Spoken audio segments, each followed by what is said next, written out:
Assalamualaikum warahmatullahi wabarakatuh. Perkenalkan, nama saya Putri Rahmadani dari kelas akuntansi 21A dengan NPM 2141255, yang mana pada kesempatan kali ini saya akan menjelaskan tentang kepemimpinan berbasis nilai dan etis. Kepemimpinan berbasis nilai dan etis mencerminkan pentingnya integritas, moralitas, dan kesadaran sosial dalam praktik kepemimpinan. Kepemimpinan yang etis adalah pendekatan dalam kepemimpinan yang menekankan pentingnya berperilaku sesuai dengan prinsip-prinsip moral dan etika yang diterima secara universal. Kepemimpinan jenis ini tidak hanya berfokus pada pencapaian tujuan, tetapi juga pada cara pencapaian tersebut dilaksanakan dengan mengutamakan integritas, kejujuran, dan juga transparansi. Berikut ini adalah beberapa aspek penting dari kepemimpinan yang etis. Yang pertama yaitu ada definisi dan prinsip utama. Pada kepemimpinan yang etis melibatkan pengambilan keputusan dan tindakan yang mencerminkan nilai-nilai etis seperti keadilan, kebenaran, kesetaraan, dan hormat terhadap orang lain. Prinsip-prinsip ini diintegrasikan ke dalam semua aspek kegiatan organisasi. Yang kedua yaitu pentingnya kepemimpinan etis. Dalam poin ini terbagi menjadi tiga bagian, yaitu meningkatkan kepercayaan, di mana kepemimpinan yang etis membangun kepercayaan di antara karyawan, manajemen, dan pemangku kepentingan eksternal yang esensial untuk keberhasilan jangka panjang. Yang kedua, mempengaruhi budaya perusahaan, di mana kepemimpinan menetapkan standar tinggi perilaku etis dalam organisasi yang mendorong perilaku serupa dari semua anggota tim. Dan yang terakhir yaitu mengurangi resiko, di mana kepemimpinan melakukan penghindaran resiko hukum dan juga reputasi yang dapat timbul dari tindakan yang tidak etis. Poin ketiga yaitu terkait dengan komponen kepemimpinan yang etis. Dibagi menjadi 4, yaitu keteladanan, di mana pemimpin yang etis harus menjadi contoh yang baik dalam segala aspek perilaku mereka.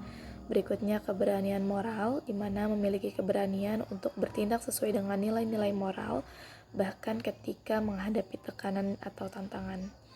Selanjutnya itu transparansi, di mana pemimpin terbuka dalam komunikasi dan keputusan, memungkinkan pemangku kepentingan memahami alasan di balik tindakan yang diambil. Berikutnya yaitu pertimbangan dan juga empati, di mana kepemimpinan memperhatikan kebutuhan dan kepentingan orang lain serta dampak dari keputusan terhadap individu dan komunitas yang lebih luas. Berikutnya yaitu tentang mengimplementasikan kepemimpinan etis.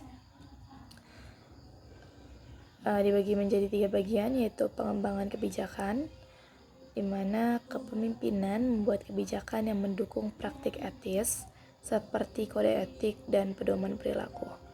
Berikutnya ada pelatihan dan pendidikan, di mana pemimpin memberikan pelatihan etika terhadap karyawan dan manajemen untuk memperkuat pentingnya keputusan dan tindakan yang etis.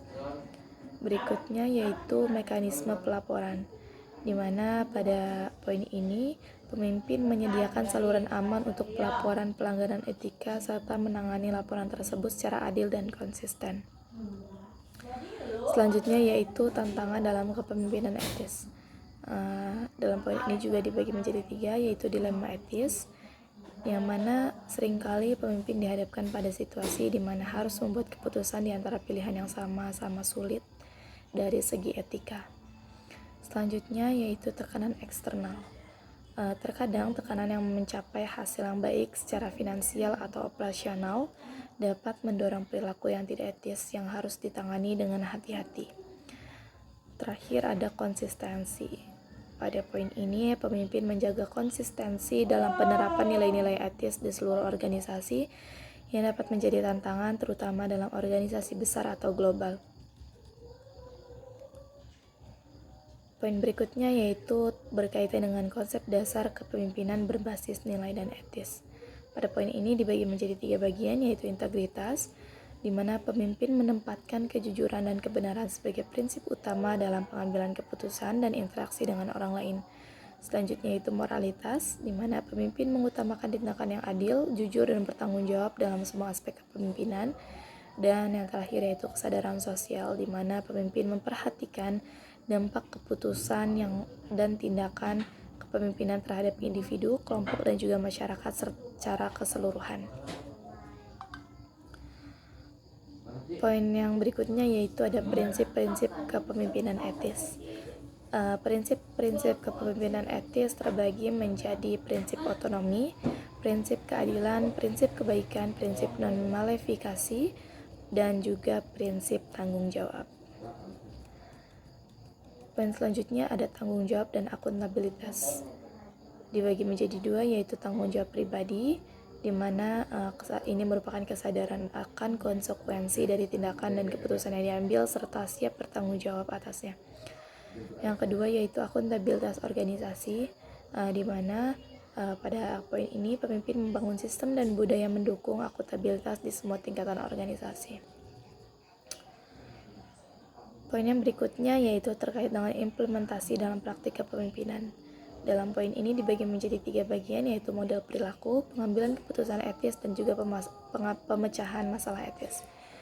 Poin selanjutnya yaitu dampak kepemimpinan berbasis nilai dan etis.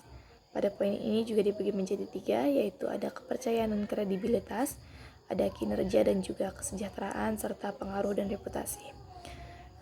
Kepemimpinan berbasis nilai dan etis bukan hanya tentang mencapai tujuan organisasi, tetapi juga tentang menciptakan lingkungan kerja yang sehat, adil, dan berkelanjutan bagi semua orang yang terlibat. Hal ini memerlukan kesadaran diri yang tinggi, refleksi terus-menerus, dan komitmen untuk bertindak sesuai dengan nilai-nilai yang dianut.